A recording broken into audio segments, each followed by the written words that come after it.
Everyone had tea with cake, but have you ever tried to put the tea inside the cake? Here are all the ingredients that you will need to make this cake. You will also find the list down below in the description box. First, we're gonna do the Earl Grey infusion. For that, we're gonna heat up the cream together with the Earl Grey on low heat. We don't want this to cook, just to infuse for 10-15 minutes until it gets this pretty color. And after that, we put in some lemon zest and the butter.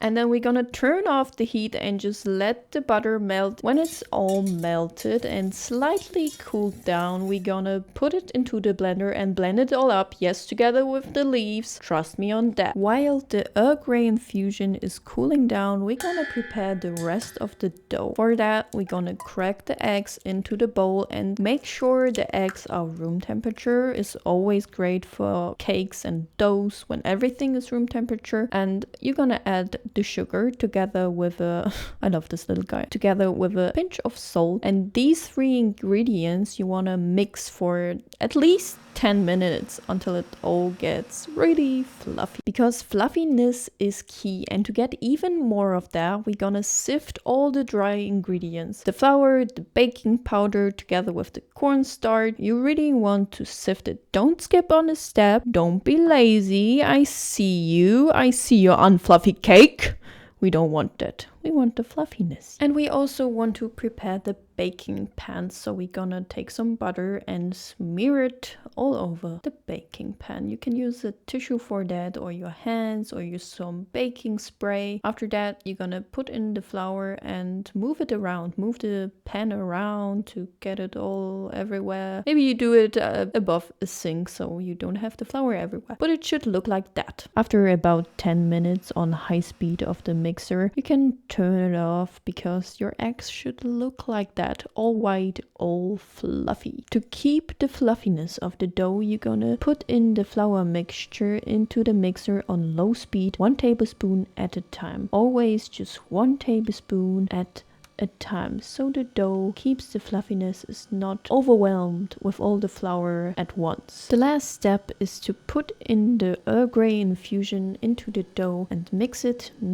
until it's all mixed up and makes a perfect dough. It should look something like that. Now it's time to put the dough into the baking pan, and I will put the measurements of my baking pan into the description, but I have to say it was a little bit too small for the amount of dough that I made, so maybe use something a little bigger. We put the cake into the preheated oven. It's 170 Celsius or 340 Fahrenheit, and we're gonna bake the cake for about 45 minutes. You can check with a thin wooden stick. If cake sticks to the stick, it's not ready, but if it doesn't stick, it's perfect. We're gonna put it out and let it cool down. But damn, look at this beauty, all steamy and stuff. After the cake is cooled down, you're gonna flip it around, and that's the moment where you really hope it turns out well and the pan will come off. But guess what? It does, because we prepared it pretty well. If you want, you can prepare some frosting. For that, you need a cup of powdered sugar together with the juice of half a lemon, and then you're gonna mix it